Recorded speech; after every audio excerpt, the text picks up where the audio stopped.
শহীদ রাষ্ট্রপতি জিয়া রহমানের ৪৫তম শাহাদাত বার্ষিকীতে ঢাকা মহানগর উত্তর পল্লবী লাল মাঠে এই গভীর শ্রদ্ধার শাহাদাত বার্ষিকীতে প্রধান অতিথির আসন অলঙ্কৃত করলেন বাংলাদেশ গণপ্রজাতন্ত্রী বাংলাদেশ সরকার প্রধানমন্ত্রী তারেক রহমান এবং বিশেষ অতিথি হিসেবে উপস্থিত আছেন ঢাকা মহানগর উত্তর বিএনপি আহ্বায়ক, ঢাকা ১৬ আসন অভিভাবক, গণপ্রজাতন্ত্রী বাংলাদেশ সরকার যুব ও ক্রীড়া বিষয়ক প্রতিমন্ত্রী আমিনুল হক। উপস্থিত আছেন ঢাকা মহানগর উত্তর বিএনপি যুগ্ম আহ্বায়ক মাহবুব আলম মন্টু। উপস্থিত আছেন ঢাকা মহানগর উত্তর বিএনপি সাবেক সহসভাপতি ৩ নং ওয়ার্ড 3 বারের সফল কাউন্সিলর কাজী আলী ইমাম আসাদ ও উপস্থিত আছেন পল্লবী ও রূপনগর থানা বিএনপি অঙ্গ সংগঠন সকল নেতৃবৃন্দ। প্রিয় দর্শক, আমি ছিলাম আপনাদের সাথে শাহ আলম সম্রাট, রিপোর্টার সিবি টিভি।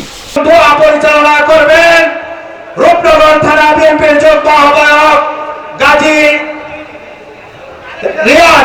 রিয়াজ এখন দোয়া পরিচালনা করবেন।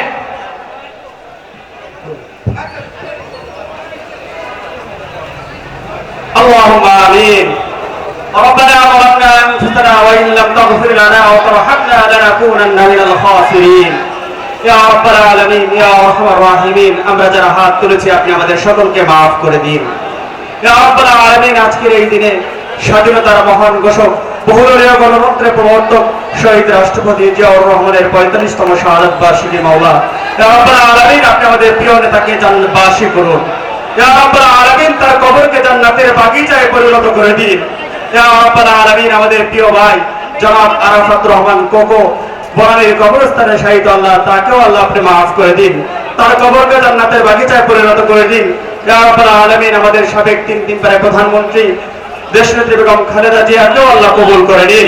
মানুষকে কাপড় এবং খাদ্যদ্রব্য খাদ্য সামগ্রী সরবরাহ করার জন্য